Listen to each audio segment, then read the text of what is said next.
Welcome back for another book haul. I got a new bag too, and it's the most fitting of them all. As per usual, these are in no rhyme or reason, and honestly, the theme of this was just random. Like, it was one of those where like I had gone down a rabbit hole of like, I looked up one book and then it had like the suggested books, and then I just went down a rabbit hole and I picked like 5 books, so here we are. So this first one, I have no idea how to say this word. Apparently it's Dutch. It looks like stilte, if I was gonna butcher words. None of it actually I can say. The Dutch Art of Quietude.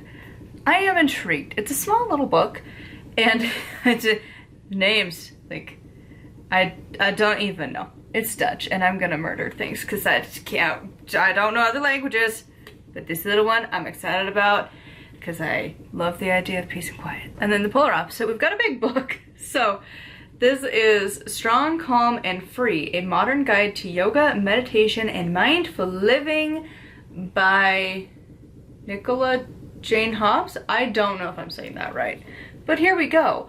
So it looks like it's just a bunch of different yoga things, and I'm gonna be so for real. I don't think this is gonna be beginner yoga friendly, and especially fluffy people friendly, because like, what the fuck? I can't do that. I can't do that. Like, I don't know. I can't. I used to be able to do that. I cannot do that no more. So yeah, it's gonna be fun to just be reminded that I'm fat and out of shape. I feel like that is the majority of this book. Like who's gonna be able to do that and not just fall flat on your face? Like I can feel my ankle shaking as I look at it. Next, we've got this one. So this is The New Mindful Home and How to Make It Yours by Joanna Thornhill. Again, I might be saying it completely wrong, but yeah, this little one, I was very intrigued. It does kind of feel like the generic ones that we've kind of seen of like, this is a book that lives on your coffee table kind of thing. Like the style doesn't give lived in, gives magazine personally. So have you ever walked into anybody's actual house and seen this? Because I haven't really. Like, that's just, it's like a staged situation. Like, any of these. Have you ever seen these in the wild? I haven't. Like, especially for a house. I don't know. We'll see. Next, we have got True Refuge, Finding Peace and Freedom in Your Own Awakened Heart by Tara Brack, something, PhD. This book feels very loved. Like, if you ever pick up a book, you can just tell it has this certain floppy to it that's like, this has been read a lot, and like the fuzzy edges. So it's either going to be really terrible or it'll be really good. I don't know, but the title was intriguing and it was pretty, so I don't know. And then lastly, I figured I should probably pick a actually on topic book. So we got this little teeny tiny one, Practically Pagan, An Alternative Guide to Health and Well-Being by a name, Iris Anya something, Moon. This one, I don't know, but it's not too big, and I'm loving that because I have so many big books to read right now that I'm looking forward to some couple of pamphlet books because I got a lot of big books to read. And on a non-related note, I am going to get new glasses, so pretty soon these will be gone because, like, here's the thing. First of all, I look weird without glasses. I don't love that.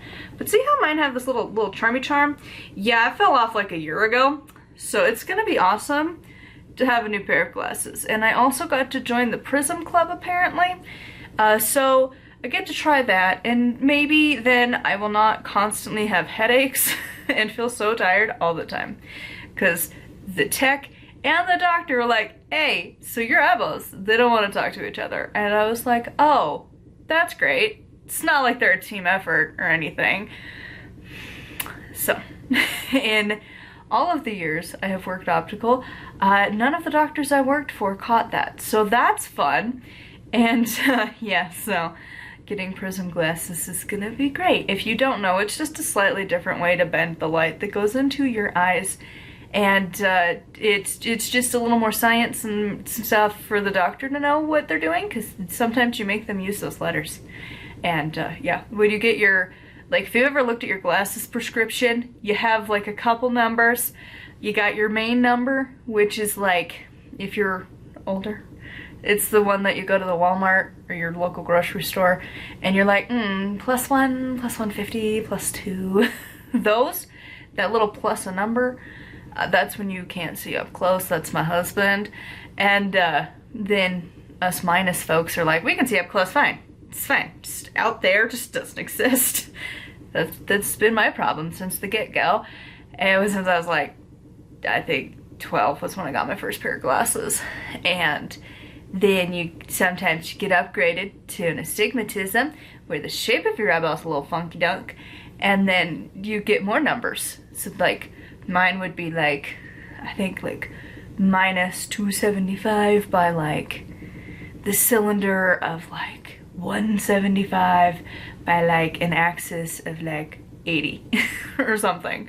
That is definitely not my full prescription. I don't know what my axis changed to or anything, but those numbers, yep, really good at that. If you need a progressive lens or like a bifocal, you just take that number and then there's like a little ad, literally on your prescription. It says add to adjust down here. Not there yet, but then sometimes it has little fun shapes, and it's like a little triangle, and it means different things if it's up or down, and that's prism out or prism in and all that jazz, and I'm there now. But they said it should help. It also ironically will help with dry eye, which is wild. Basically, if your eyes don't communicate, they just throw a tantrum. So, like, I have dry eyes, headaches, and just general fatigue because my eyeballs don't want to talk to each other. So that's really fun. Because, you know this test where you follow the thing? Apparently, I didn't do good. And I got to have a very long exam that I've never had to do, and I've done thousands of the preparatory stuff. And I've sat through many an exam, and it's like, what?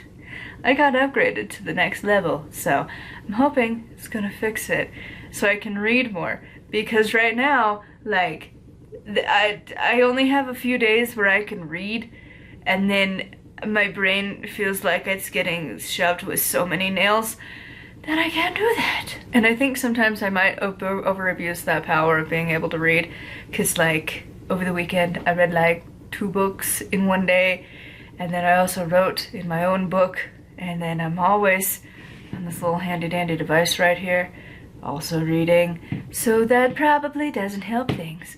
So I'm hoping the new glasses will fix that, because my god, like, trying to do any, like, today it is so late in the day for me to record. It is 1:11, so maybe that's a good sign. But normally I try and record from like 9 in the morning to noon, and I didn't do that at all because I've had a pounding headache since I woke up, and it's just progressively gotten worse, and like Tylenol doesn't even touch it. And I'm wondering if new eyeballs will fix it, because it sucks. It sucks so bad. So anyways, that was a side tangent, but here we are. So anyways, thank you for coming along for the haul, and I would love to know what you're reading, and mine will be coming soonish.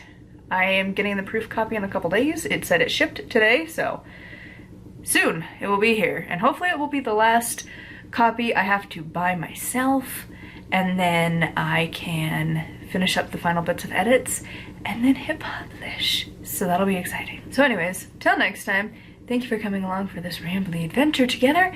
And if you want to support me on Patreon, patreon.com/nightwillowcrafts. I post stuff over there. And yeah, till then, blessed be.